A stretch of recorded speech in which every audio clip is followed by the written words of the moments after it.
उभं राहून शिकवायची सवय. त्यामुळे सर म्हणाले तू का माहीत म्हटलं नको. त्याचं कारण सांगते तुम्हाला की ज्या ज्या सवयी लागतात ना माणसाला त्याचा पुढे उपयोग होता. आणि तुमच्या महाविद्यालयाचं कौतुक असं की सरस्वती कातर महाविद्यालय आणि पुणे विद्यापीठ यांच्या संयुक्त विद्यमाने आज केशवसुतांच्या बद्दल गेली 20 वर्ष सातत्याने हा कार्यक्रम आयोजित केला जातो. हे महाराष्ट्रातलं एकमेव असं उदाहरण आहे.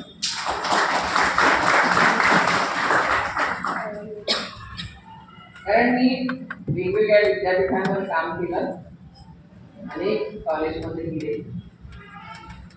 पण अशा तऱ्हेची स्पर्धा घ्यावी असं भाग्य जे केशवसुतांना तुमच्या संस्थेमुळे मिळालंय ते महाराष्ट्रातल्या इतर साहित्यिकांना मिळालं नाही असा माझ्या मनात एक विचार आला.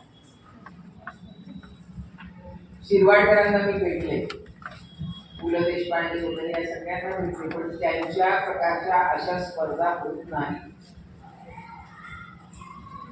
आणि म्हणून जाधव बंधूंना मी काल असं म्हटलं की आज केशवसुतांना जाऊन एवढी वर्ष 21 वर्ष झालेली आणि तुम्ही हे जे सातत्याने 20 वर्ष कार्यक्रम करता ते लिम्का बुक ऑफ वर्ल्ड रेकॉर्डमध्ये घाला.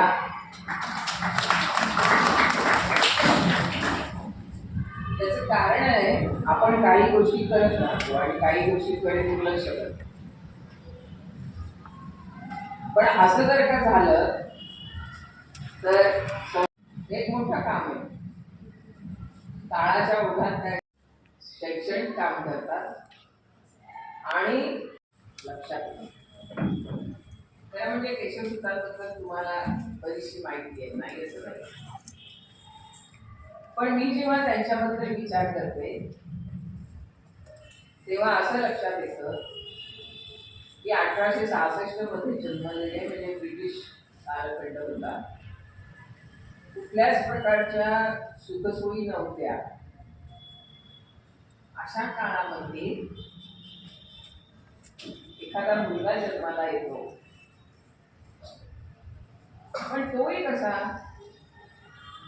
तर खूप प्रकृती चांगली आहे वगैरे वगैरे, दिसायला चांगलं आहे असं काही नव्हतं, असं नोंदी येतात. बारीक प्रकृतीचे, किरकोळ शरीरयष्टीचे अशा केशवसुतांना आपली जी साहित्याची परंपरा होती ती परंपरा भेदून दुसरं काही करावं हे शिकलंच कसं हा एक मोठा प्रश्न आहे. त्याचं कारण जे मराठीचे विद्यार्थी असतील त्यांना एक माहिती असते, महानुभावी वारकरी होते, म्हणजे संत साहित्य होतं. माझा मराठाची बोली कौतिके असं म्हणणारे ज्ञानेश्वर, तुकाराम महाराज, नामदेव यांच्यासाठी प्रभाव आहे. आणि त्यामुळे काय होतं, मराठी हिंदी देवनागरी लिपी आहे तर शोधायचं कसं शक्ती खूप आवश्यक आहे.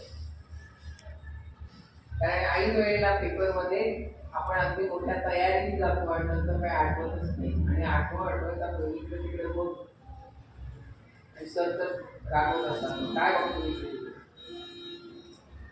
तेव्हा स्मरणशक्तीला जर का ताण दिला तर नंतरच्या काळात अल्झायमर नावाचा आजार होत नाही. आणि भलेही तुम्ही ताण दिला आणि आपल्याला थोडंसं नाही आठवलं तर आपली जी कल्पना शक्ती आहे, क्रिएटिव्हिटी आहे, सर्जनशीलता आहे, याच्या रिझल्ट म्हणजे पाल, भिंतीवरची पाल विचार केला. तुम्ही म्हणाल की ठीक आहे मॉरिशस करा, आम्ही कुठे जाणार. दुसरं उदाहरण देतो, मी रशियाला गेले, अशाच आंतरराष्ट्रीय स्पर्धा घेतल्या आणि मी माझं निम्म भाषण इंग्लिशमध्ये केलं आणि नंतरचं भाषण मी मराठीतून बोलायला. तेव्हा माझ्याबरोबर जे 50-55 प्राध्यापक होते त्यांना असं वाटलं आता या तावरे मॅडमचं मराठी कुणाला समजणार आहे. तुम्हाला मी सांगते, ज्यांना मी आमंत्रित केलं होतं त्या डॉक्टर इरिना मिस्कोवा या शुद्ध तुमच्या माझ्यासारखं मराठी बोलतात. ती जर शेंदे एवढ्या पाहत आणि त्यांनी काय केलं माहितीये, संत तुकारामांवर PhD केलेला आहे. त्यांच्या भाषणात त्या असं म्हणाल्या की मी संत तुकारामांसाठी परखड आहे. परखड आहे. डॉक्टर सदानंद मोरे माझ्या परिचित, त्याचा मी तिकडून आल्यानंतर एकदा म्हटलं, सर तुम्ही तर तुकाराम महाराजांचे वंशज, तुमच्याकडे कोणी असं म्हटलं का की मी तुकारामांसारखा परखड आहे म्हणून? ते म्हणाले.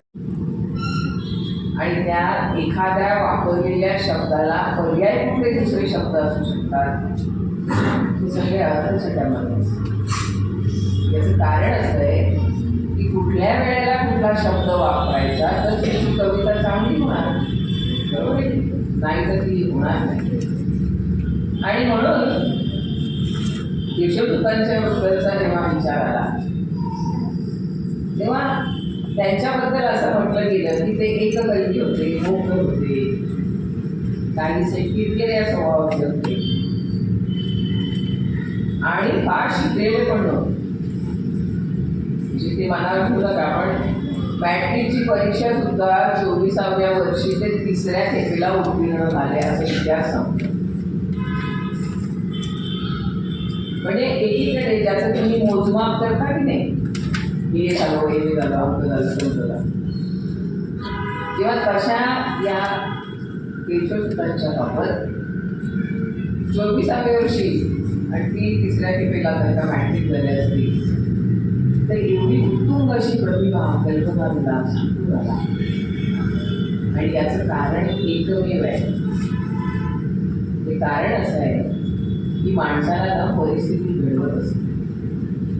म्हणजे इतिहासामध्ये अशी नोंद आहे बरं का की केशवदूतांची आर्थिक स्थिती बिकट होती. त्या काळात लवकर लग्न पण व्हायचे. असं म्हटलं जातं केशवदूतांची बायको सुरू होती आणि ऐहिक गोष्टींबाबत ते कमालीचे विरत होते. आता असं जरी काय केलं तरी सुद्धा अतिशय आत्मनिष्ठा आणि स्वच्छंदवादी कविता केशवदूतांना कशाच नसतात. त्याचं कारण असं आहे की ऐहिक परिस्थिती नाहीये, बरोबर आहे, आर्थिक स्थिती चांगली नाहीये, ठीक आहे, आजूबाजूचं वातावरण वेगळं आहे. हे जरी असं असलं तरी सुद्धा एक स्वच्छंदवादी काव्यप्रवाह केशवदूतांनी पहिल्यांदा आणला. आणि म्हणून असं आहे हे खूप महत्वाचं आहे. तेव्हा अशी जी आविष्करण पद्धती आहे, मला सांगायचं एवढंच आहे की आजकाल कवी म्हटलं की काही लोकांची नाक उघडली जातात, पण त्याला कविता येते मला येत नाही याचं काय करायचं हा विचारच नसतो मला. तेव्हा केशवदूत हे सातत्याने तुम्हाला काय सांगतायत, काय संदेश देत आहेत की कवीचं सामर्थ्य हे मोठं आहे आणि ते सामर्थ्य इतकं आहे की ते काहीही वस्तू टाकू शकेल. केशवदूतांना त्यांनी मानवी भावभावनेचे चित्रण केलं नाही असं नाही, पण त्यांना सामाजिक भान होतं. आणि या सामाजिक भानातूनच म्हणजे लोकहितवादी असतील, बाळशास्त्री जांभेकर असतील, आगरकर फुले असतील, यांना ते विसरले नाही. हल्ली काय होतं, कवी कविता करतो नाही असं, पण काही वेळा सामाजिक भान विसरलं जातं. तेव्हा एका अंतजाच्या मुलाचा प्रश्न उतारला या सगळ्या गोष्टी कशातून आलेल्या आहेत? तर सामाजिक हे जे भान आहे त्या भानातून आलेले आहे. आणि त्यामुळे आपण सामाजिक आशयाचा किती विचार करतो तेव्हा प्रस्थापित जे काही आहे त्या प्रस्थापितांना विरोध करून केशवसुतांनी काय केलं? बंडाचा झेंडा उभारला. म्हणजे तुम्ही सुद्धा अशी कुठेतरी मनात एक कल्पना करा की अरे जर का केशवसूत त्या काळात काही नसताना बंडाचा जर का झेंडा उभारू शकत असतील तर माझ्याही कवितेत असं सामर्थ्य का येऊ नये? आणि म्हणून ते म्हणतात, ब्राह्मण नाही, हिंदू नाही, न मी एक पंथाचा. मी ब्राह्मण नाही, हिंदू नाही, कोणी नाही, मी एक पंथाचा. पंथ असं काही नाही. मी कोण आहे? मी माणूस आहे. आणि मी काय जपतो? तर माणूस हा भाव जपतो. तेव्हा ही जी देणगी दिलेली आहे अर्वाचीन मराठी कवितेला, ही गूढ गुंजनाची. पूर्वीच्या काळात एक अध्यात्म परंपरा होती, परमार्थाची कल्पना. तेव्हा त्याचं जे रूप आहे ते पूर्णतः बदललं नाही. आणि म्हणून काय झालं, त्याची जपूजा असू दे, धर्मलेश्वरी असू दे, त्या संध्या ज्या आहेत त्या कविता आजही लोकांना आवडतात. पण एक असं झालं की त्यांच्या या गुणगुंजनाला विषादाची, नैराश्याची, एखादी उदासीनतेची अशी एक छटा होती.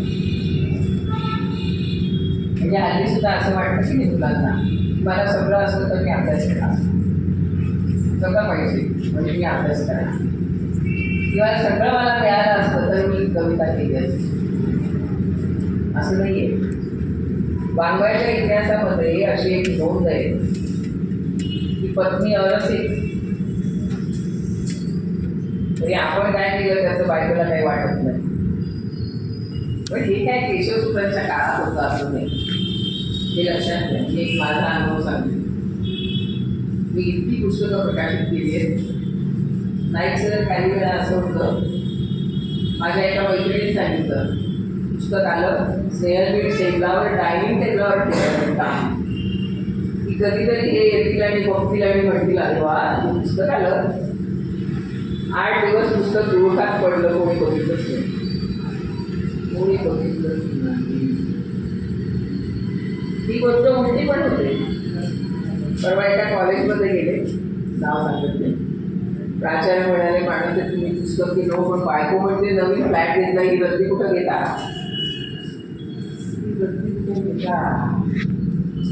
म्हणून काय करतोय, वाटून टाकतोय पुस्तक.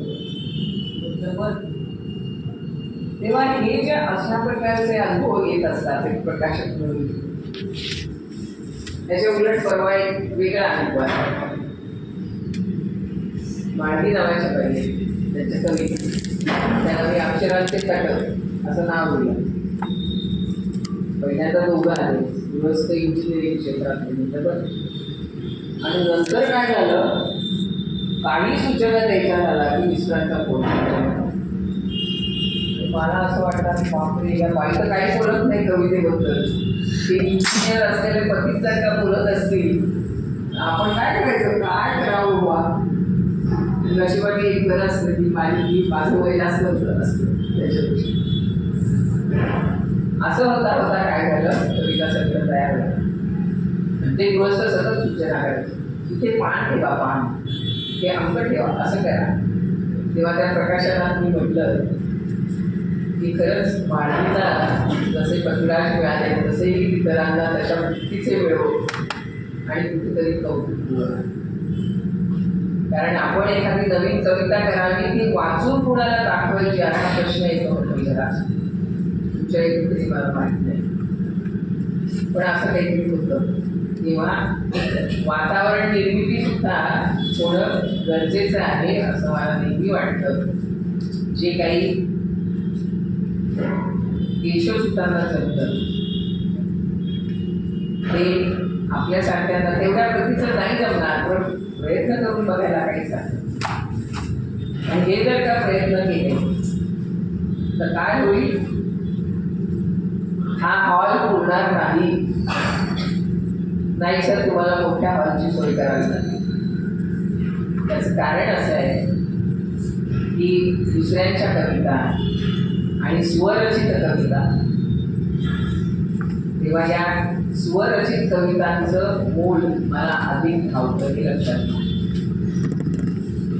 तुम्ही कशा तऱ्हेने, आणि मी तर तुम्हाला एक अशी सूचना देईन, या स्वरचित कवितांचं जसं जसं जमेल तसं एखादं पुस्तक तयार करा. आणि असे प्रयोग होतात, नाही होणारच नाही. त्याचं कारण यांची वय लहान आहे, आणि तुम्ही जर का एखादं पुस्तक यांना दिलं आणि ते उद्या जेव्हा 50 वर्षाचे होतील तेव्हा लक्षात येईल की अरे त्या काळात मी इथे गेलो होतो आणि माझी ही कविता अशी होती.